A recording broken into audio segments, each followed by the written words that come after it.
भाजपा के रालौद से नजदीकी बड़ाने और उत्तर प्रदेश में 5 सीटों की पेशकश की चर्चाएं खूब जोर पकड़ रही हैं। कहा जा रहा है कि जयंत चौधरी दिल्ली आकर बीजेपी हाईकमान से मिले और आगे की बातचीत करके चले गए।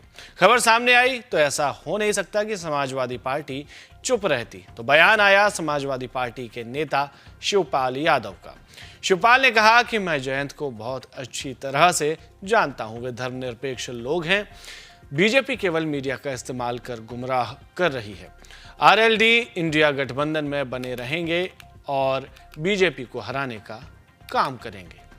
जैसा कि उम्मीद था वैसा बयान भी आया, लेकिन सवाल यह है कि आखिर अखिलेश यादव और जयंत चौधरी में गरारी अटक कहां रही है। मीडिया रिपोर्ट्स और लोटियंस में चल रही चर्चा को ठीक ठाक मान लें तो बात यह थी कि जयंत चौधरी को 4 की बजाय इस बार 7 सीटें चाहिए थी लोकसभा में। उन्होंने अखिलेश यादव के सामने ये मांग भी रखी और अखिलेश मान भी गए। तो फिर पेंच कहां फंस गया? पेंच फंसा इस बात पे कि अखिलेश यादव ने कहा कि जो अतिरिक्त 3 सीटें आप मांग रहे हैं वो दे तो देंगे, लेकिन आरएलडी जयंत चौधरी की पार्टी उस पर लड़ेंगे सपा के प्रत्याशी, मतलब मोहर आपकी मोहरा मेरा। इस बात पर जयंत चौधरी खफा हो गए और दिल्ली पहुंचे। खैर ये चर्चा चल रही है, पुष्ट कितनी है ये 1-2 दिन में पता चल जाएगा, हो सकता है 1-2 घंटे में भी पता चल जाए।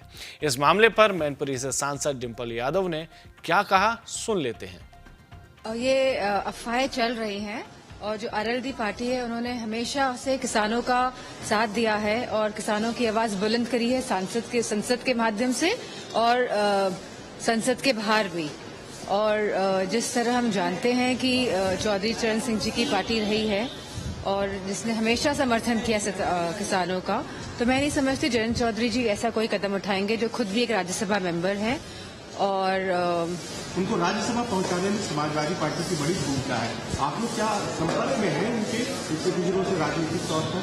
मैं समझती हूँ कि 7 टिकट भी अनाउंस करी गई थी जयंत चौधरी जी के साथ में, और ये शायद अकाउंट, फेसबुक अकाउंट और ट्विटर अकाउंट में भी राष्ट्रीय अध्यक्ष जी की और जयंत चौधरी जी के आया है।